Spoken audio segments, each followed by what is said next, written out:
Halo. Halo. Halo. Gimana kabarnya semua?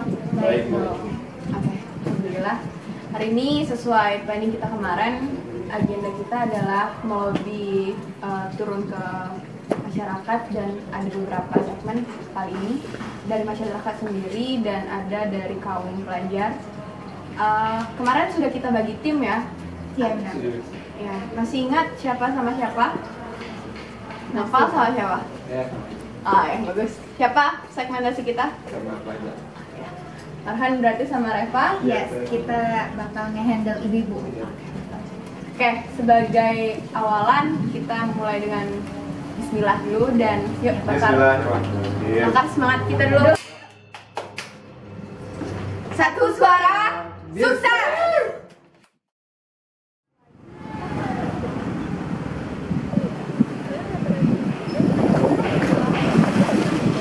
Jeng! Dari mana, Jeng? Ya ampun, ini tadi habis dari pasar loh. Nih, minyak cuma segini mahal banget. Gue untung sih, suami gue udah beli kemarin. Jadi kayak Masalahnya itu tuh, kan nggak siapa. Halo ibu-ibu. Halo, ya ada apa ya? Lagi doang nggak nih? Iya, lagi bentar lagi. Suami saya juga mau pulang. Lagi ngerumpi aja nih habis dari pasar. Aduh, mau nanya-nanya dikit boleh kali ya? Sambil duduk deh. Iya boleh, sana duduk banget. Duduk deh. Kita ke sini biar terdengar. Nah, di sini ya Bu, kita mau nanya-nanya dulu nih.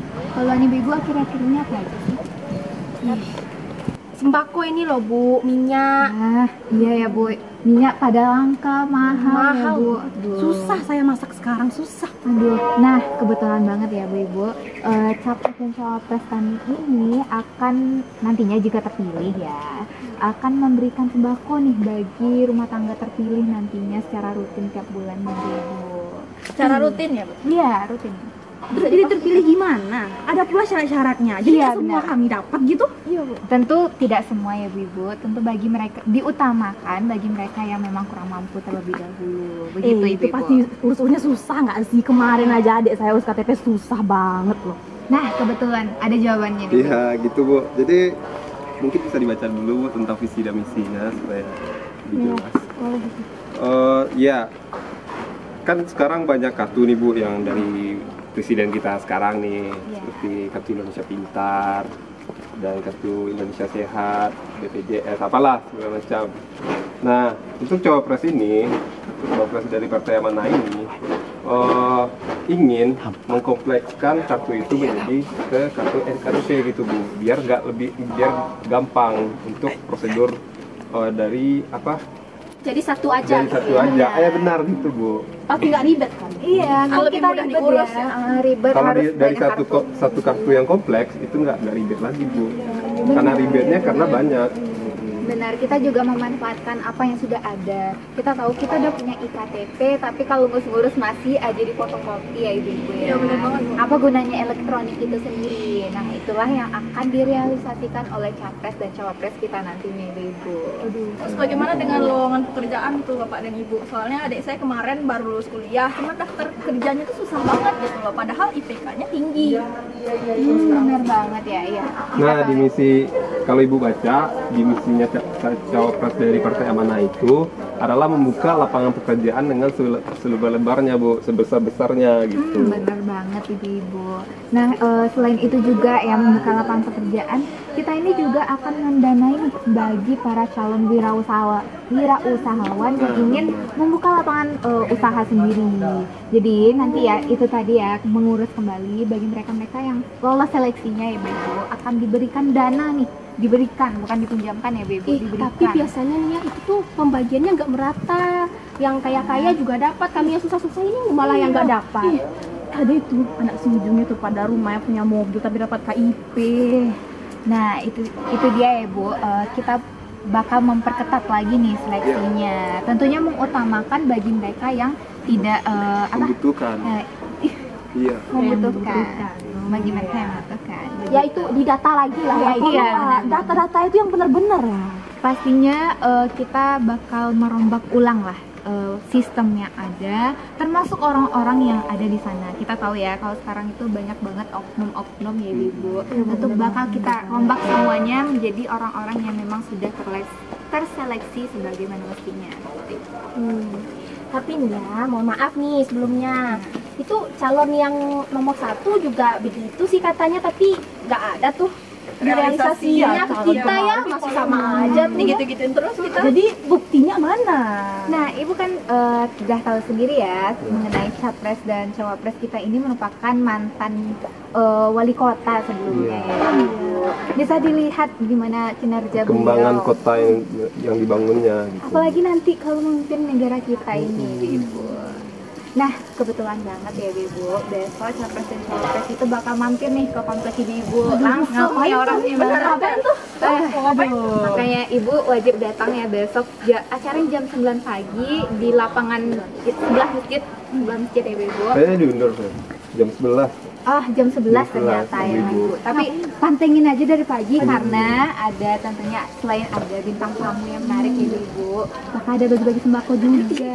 Harus datang wajib gitu. Terus data pendataan tentang EKTP tadi sekaligus itu. Nanti itu deh Jeng, umumin gitu. Oke, di Ke teman-teman kita juga. Oke, iya. Ya, ajakin semua ibu-ibu kompleks ya Ibu. Nah, anak ibu tadi bisa dibawa ke situ juga di data buat EKTP tadi. Aduh, iya harus dibawa ya adik saya. Bagus juga ya. Bener Ibu. Pasti datang ya Ibu. Belum terpilih aja udah terlaksana ya. Benar Mantap banget. banget gila. Tapi jangan sampai kayak janji-janji aja ya. Harus ada Iya, bukti. kamu udah kenyang dengan janji-janji. Nah, kalau misalnya nggak ada bukti, saya datangi kantor kalian. Iya, buktinya tadi wali kota dia tadi. Iya, udah ada pengalamannya, bukan orang baru itu.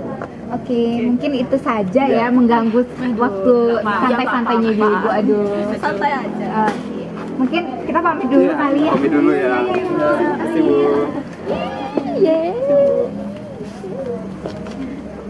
Pamit ya, Bu. Iya, Ganti ya. hati-hati. Aduh, kita harus datang banget Jeng. Ada sembako, lumayan dapat minyak, dapat beras gula. Daripada beli mahal-mahal kan? Besok gratisan nih. Iya, kita kepilih dia nih kayaknya. Salah ya. Ya, nanti kalau ada yang datang satu lagi ya kita ikut. Jadi gini aja, kami dari Pusat Paslon nomor 2 mau nyampein nih apa aja program kerja dari Paslon nomor 2 yang membutuhkan buat pelajar seperti adik-adik yang mau masuk ke PTN. Nah, yang pertama itu kami bakal nambah kuota beasiswa untuk para mahasiswa, dan yang kedua adanya pemerataan fasilitas yang ada di setiap sekolah dan juga di setiap perguruan tinggi. Ya, itu beberapa program kerja yang dicanangkan oleh paslon nomor 2 dari partai kami begitu. Nah, sebenarnya di sini nggak cuma kami yang ingin memampatkan beberapa program kerja, tapi kami juga ingin mendengarkan keluhan langsung dari adik-adik sebagai pelajar yang termasuk dalam segmentasi program kerja kami. Apa sih yang menjadi keluhan adik-adik dalam pelajaran sekarang ini? Dunia pendidikan kita saat ini. Nah gini Kak, kan kita ini bakal ibaratnya tuh bakal masuk perguruan tinggi negeri tahun depan.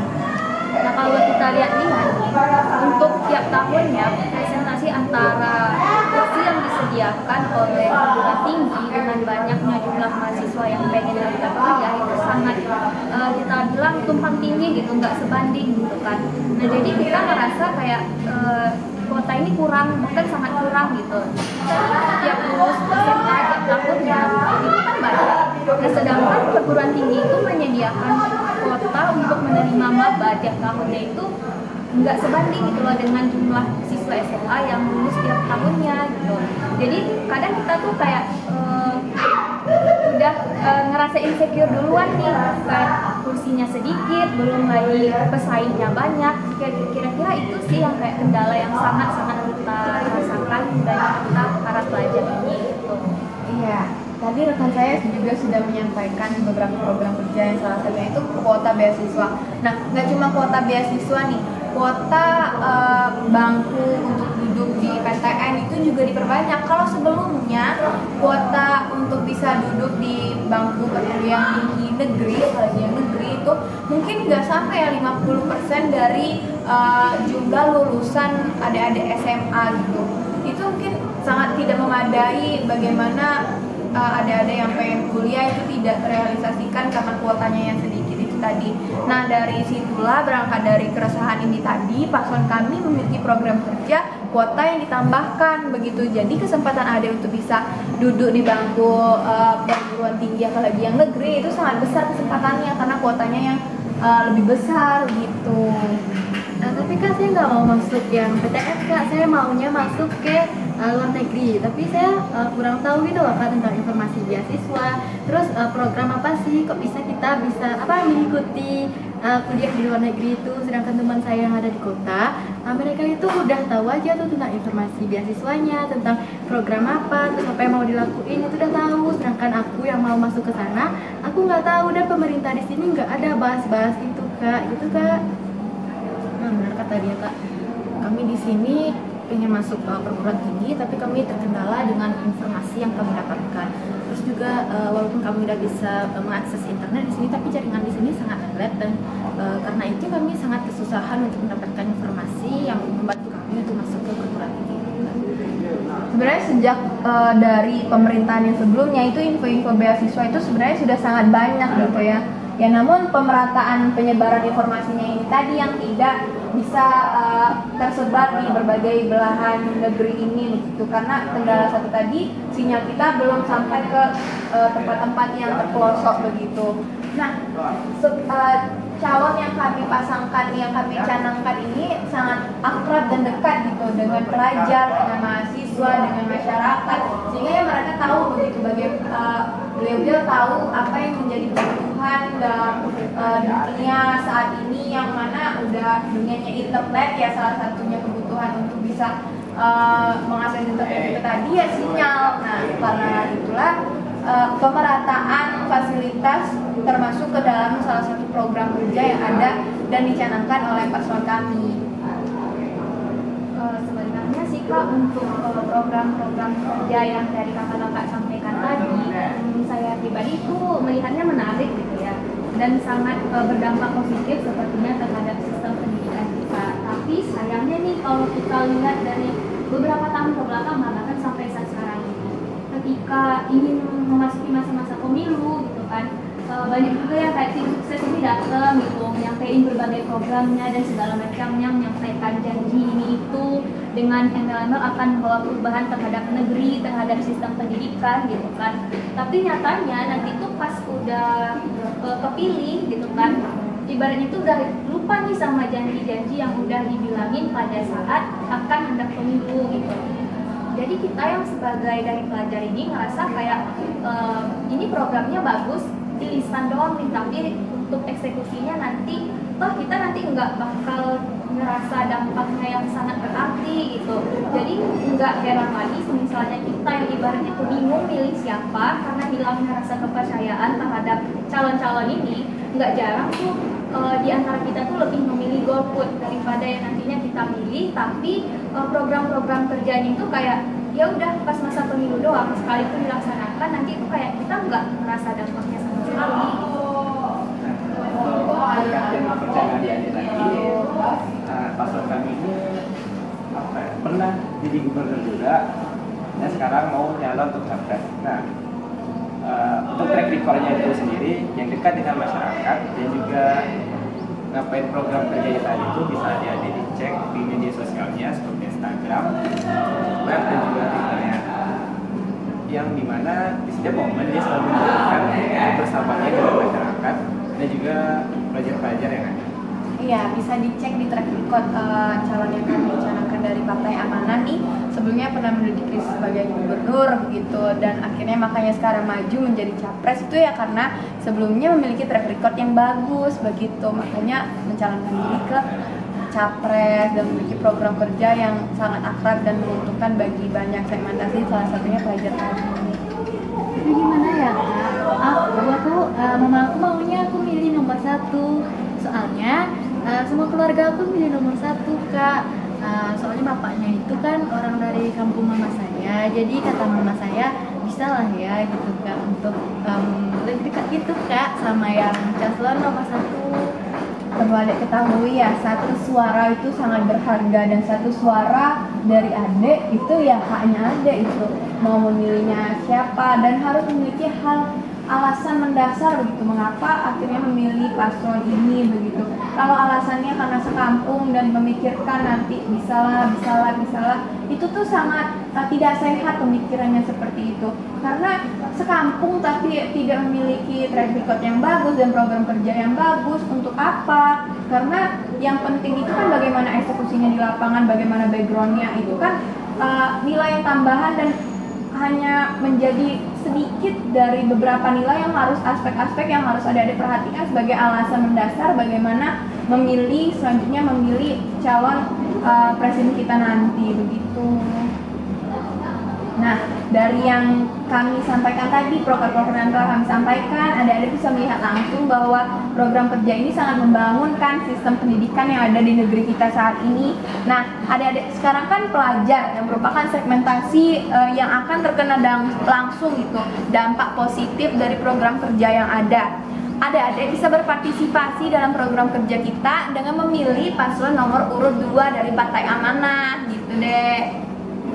Oke Kak, makasih ya Kak udah ngasih pencerahan ya buat kami yang perdana mau milih tahun ini gitu Kak. Jadi karena Kakak udah bilang gitu, jadi kami bisa dapat gambaran gitu. Terus pokoknya kami dapat pencerahan gitu Kak. Ya, sebelumnya makasih juga nih buat kakak-kakak yang udah dateng ngejelasin berbagai program kerjanya. Sebenarnya kalau saya pribadi ya melihat program kerja ini tuh menarik gitu ya untuk sistem pendidikan kita. Karena ibaratnya tuh bukan hanya satu pasangan yang akan maju, akan ada pasangan lain. Nah, sekiranya dari program yang sudah disampaikan itu bisa jadi pertimbangan ataupun gambaran bagi kami ke depannya siapa yang bakal kami pilih. Saya juga berterima kasih kepada kakak-kakak karena telah memberikan program kerja yang sangat menarik bagi kami, apalagi para pelajar ini. Dan diharapkan sesuai dengan nama dari partai kakak-kakak semua itu Amanah, kami harapkan program kerja nantinya jika presiden atau calon presidennya terpilih maka dapat merealisasikan program kerja yang telah disampaikan tadi. Itu kami tunggu buktinya ya Kak. Makanya biar bisa kami realisasikan, pilih nomor urut 2 dari Partai Amanah. Terima kasih ya adik-adik kesempatan dan waktunya. Kakak pamit undur diri dulu. Maaf mengganggu waktunya. Pamit ya adik-adik.